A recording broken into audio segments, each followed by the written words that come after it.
that you shared. And with every platform, we actually have an informal trader, which now we need to move to a formal trader. And what you've shared tonight is really breathtaking, because this is the kind of in-depth guidance that they need, or I would say our organization needs. So I'm going to, and that was the reason when you opened up on the June 16, I thought, let me jump in there.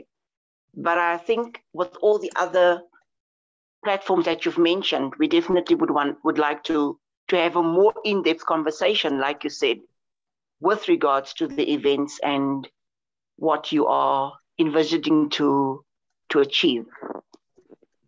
Well, I've begun Thanks recording. So much.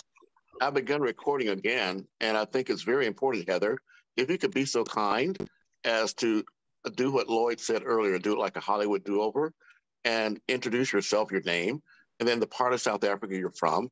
And then if you are with an organization, then that. And I do see we have someone else that would like to comment. So this may be the most important time of the entire event, the event after the event. Absolutely, absolutely. Let me start again. So my name is Heather Figeland. I reside in South Africa, Cape Town. I represent an organization called Amanzi for Life, which means water for life. And then I also represent another organization that's called the South African Informal Traders Alliance. And that would bring the whole entrepreneurship group into one group. We represent more than 3 million informal traders within South Africa. And with that said, we have 9 provinces in South Africa. And all the platforms that you've mentioned tonight is platforms where like-minded people can plug in and have the open conversation that you would like to have, or bring it down to what we would call a province level, where we can have representatives of those areas to actually plug in and then bring back the information to the greater group. Thanks so much, Lloyd and Andrew.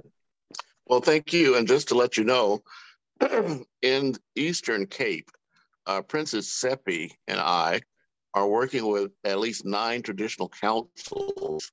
They have 500,000 acres of land that is underdeveloped. And the idea is to work with a Boer who has stepped up to actually execute a memorandum of understanding with this traditional councils, Heather. So it may be that we can connect these dots. So I do look forward to finding ways we can work and network together as we go forward. Thank you. Absolutely, absolutely so. Thank you so much, sir. Back to you, Lloyd. Yeah, so I'm actually, my computer's a little bit slow on this side, trying to access the link to the South African group. But we will, I guess, invite you, both of you. I'm hoping that Princess Seppi as well will join the African discussion group, or the South African, I should say, discussion group, possibly as well as with you, Andrew. There's another comment in the chat. I think I saw Phil. I'm not sure that who put it in there. It's not in my front of me, but could you read the question in the chat or statement? I believe you're talking about Filbert's. I believe so. I'm on my phone, so yeah. To me, there is no problem. Yeah, he said, to me, there is no problem. South is part of African continent. Thus initiating chapter in South Africa would also add value on our motto, leave no one behind. Yes. Okay. Yeah. So we actually, I didn't count them recently, but we are aiming to establish 55 Unity Network chapters in Africa, and that is actually the task of the UnityNet Africa Diaspora Secretariat and team that came together just recently. And so they are establishing an NGO for that purpose, to establish the local, or I guess, as we call them, country chapters. And with the country chapters being created, each country chapter would then go down to the local community level to establish the interfaith neighborhood and business collaboratives at the local level in each community, starting, of course, with the communities that are most and furthest left behind, in terms of the ones that are in the most marginalized areas, those communities that are not being typically taken care of, or have difficulties, or maybe remote or otherwise. So this is our point of entry, is we want to uplift using that philosophy of leave no one behind, which is quite well defined actually by the UN as an approach to delivering the Sustainable Development Goals. So it looks like right now it is 1:45 already. So and you have to pick up your wife pretty soon. Yeah, well, I've got about an hour or so, but so we could continue if you would like, but that's no problem. Well, we're all at home, so it's up to the audience. This is a family affair. This is what you wanted, right? This is what you got.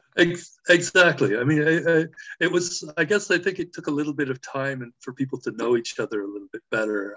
I'm hoping that that I can hear as well, possibly a little bit more from Gemma. As well. I have a question. It's just like, it's all very interesting. And so I guess because I'm new to all the content regarding like initiatives in the energy area, going local, and it's a very microorganisms area. So it seems to me like a big effort, obviously. So I guess like after watching that video on Solar Roo Village, which actually like brings up like all the obviously like positive factors of moving into renewables from a community perspective. I'm just wondering, like, for the overall, for like the global energy, like what is exactly, or how do you define the concept of regenerative? Because like you used throughout your presentation how in the many levels connect, like for communicating the advantages, and that comes across in the Solar Roo Village video. I mean, as an illustration of what is being done, I think, as part of the community. So I guess like my question is more about what it means to be regenerative. Is it like in terms of like? Oh yeah. Yeah. Well, I guess I could answer a little bit about that. We don't have let's say the same definition that let's say regenerative farmers. So regenerative farming, agriculture, is one of the regenerative solutions, of course. But we're looking at a definition that's a little bit more encompassing than just the regenerative farming definition. We're looking at basically what's called circular economy solutions. So there's a whole definition on what that means, circular economy. So we're looking at solutions that can be implemented in local communities by local community members that essentially provide for income as well. So they can become businesses. So we have identified these 5 solutions so far. I mean, through my consulting work, especially with Energy University, I've come across and been introduced to all of these solutions. We like to promote these because we can convert them into classrooms, essentially places of learning, where youth especially can learn about these concepts of the circular economy. So the regenerative agriculture was the first that came out, and then we heard that the FAO, the Food and Agriculture Organization, was promoting climate smart agriculture, and we thought, well, climate smart agriculture is regenerative agriculture, but we wanted to look at other solutions that can be applied also in urban areas. So there was all this talk, there's been a lot of talk recently about vertical farming, other things. And we thought, well, what are there vertical farming solutions out there that could also be considered regenerative? And so we came across this solar roof solution. So we like to promote them because we believe that comes as close as we can find so far to the most regenerative structure, regenerative building structure that we could possibly find out there so far. I mean, there could be other solutions we have not yet come across yet. But what we are looking at are solutions that can be, again, delivered locally by local communities. So gardens, it's an open source concept. Nobody owns the patent on a garden. And forests, right? We need these green infrastructure things. So obviously gardens and forests are regenerative because they include all of these plants. Excuse me, Lloyd. Yeah, go ahead, Andrew. Yes, if I may direct your attention to the screen, that is a site for pyropod.com. And I tend to have a little bit more information about this perhaps than Lloyd does. Even though I'm in Los Angeles and Richard Nelson is in Canada, I am what's called a pod pioneer.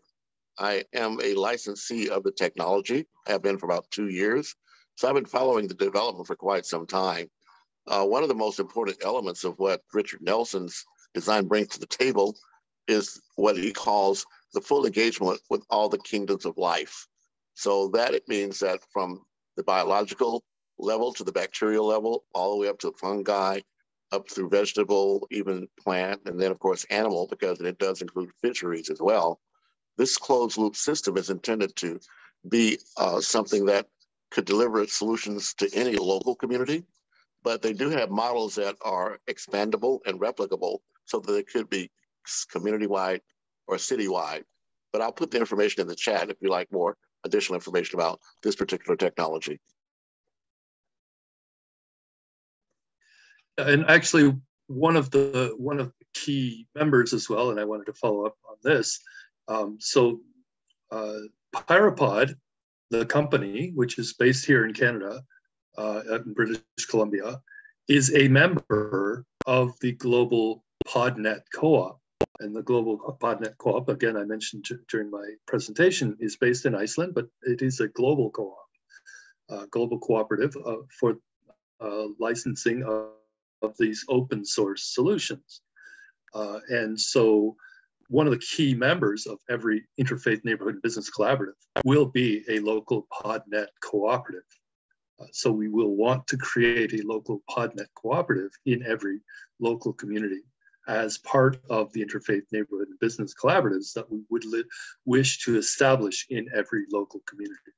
So, and that being one of the partners of the interfaith neighborhood and business collaborative, so that we can begin delivering the education and training through the virtual collaborative network to the members of the interfaith neighborhood and business collaborative, including the youth especially, who are members of the PodNet cooperative at the local level in that community. So those youth will know how to build those solutions for themselves. And that is part and parcel of the package that we want to eventually deliver through the network. By leveraging those experts that already know how to build this infrastructure to deliver the education and training virtually, so those community members at the local level will know how to do it. And they'll have those classrooms, those Unity Garden classrooms, where they can actually go into the community and get that hands-on learning, building this stuff for themselves, and get those life skills that will allow them to learn how to build these things for themselves and create self-sufficient communities.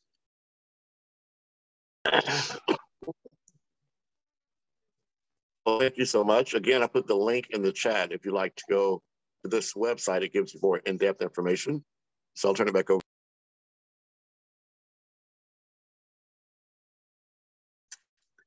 So it does seem, of course it is, I think what you mentioned, Gemma, was that it is a very complex ecosystem. I mean, it is a very complex thing. I mean, actually, the food system, the global food system is actually one of the most complex living organisms that humans have created in terms of the complexity of the global food supply chain system as it currently exists. We are, in essence, trying to overturn that in some aspects and localize that as much as possible through this initiative and endeavor. And it will get complex, which is why we're trying to bring everybody together, if possible, on a single platform, this virtual collaborative network, where we can really have these conversations instead of in an atomized way all over the place, all over the net, in different groups. We can actually begin to come together in one place and have these larger conversations where we can invite everybody into a virtual auditorium and have a sort of presentations that will really unite people around common visions. Well, I have, as we're approaching the 3-hour mark, I think we're going to wrap it up in the next few minutes. But I do want to invite the participants here to engage with us on our, if you're on Facebook, we do have a group, the Facebook AHIABGA Network. I'll type it in. It's, again, the acronym for Ad Hoc International Advisory Board of Goodwill Ambassadors, Advocates, and Activists. The idea was that we wanted to engage not just people that are in the public and making public pronouncements, but also we wanted to engage people like those on the phone or those on this call who are actually working in the community. And I know, Lloyd, you had a bit of a challenge with the word advocate because of its technical description, including legal advice. However, in this case, the definition that I'm choosing to use is someone that advocates for a cause, nothing more and nothing less. So yes, thank you all for joining us. And we do look forward to working with you. And I'll put my all contact information in as well, although you can reach me through Lloyd. And I'm willing to be actionable on anything that we've discussed now. Thank you. Thank you very much, Andrew. And so, yes, we can wrap it up. I think we've had another long discussion today. I'm hoping that everybody can walk away from this session today with a lot more knowledge. Of course, we've talked about things and shown things that are not yet in my presentation. I'm just afraid to add some of all of these things because I don't want to create a 2-hour Don't be afraid, presentation. Lloyd. If it gets to be 8 hours long, then we may be able to market that as a documentary. Okay, well, or a mini series, perhaps, or a reality series as we add on to it every week. Mm-hmm. Well, okay, well, if we're willing to go these long on every day, it's just if I've already invested 26 weeks, short. If I've invested 26 weeks into this and we got another 26 to go, I want to get something out of it. And we will. I'm like I said, I'm already looking at my presentation and thinking, can I split up these slides so I can move forward in each slide quicker and make it more dynamic, perhaps add some embedded videos and such. But it's a matter of tweaking it each week and adding a little bit better. So I guess thank you all for coming on today one more time. If there are any closing comments or remarks that we're open on the floor for that. If not, I guess we can probably wrap it up for today.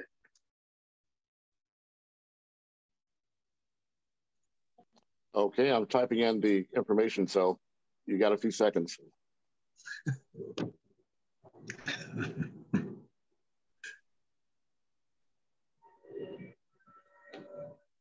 So thank you all.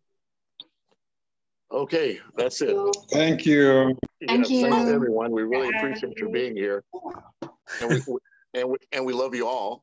And all we ask from you is love. That's it. That's all. Thank you. All right. Thank you so much. Thank you. Thank you. Thank Hey, you. have a great weekend. Bye-bye.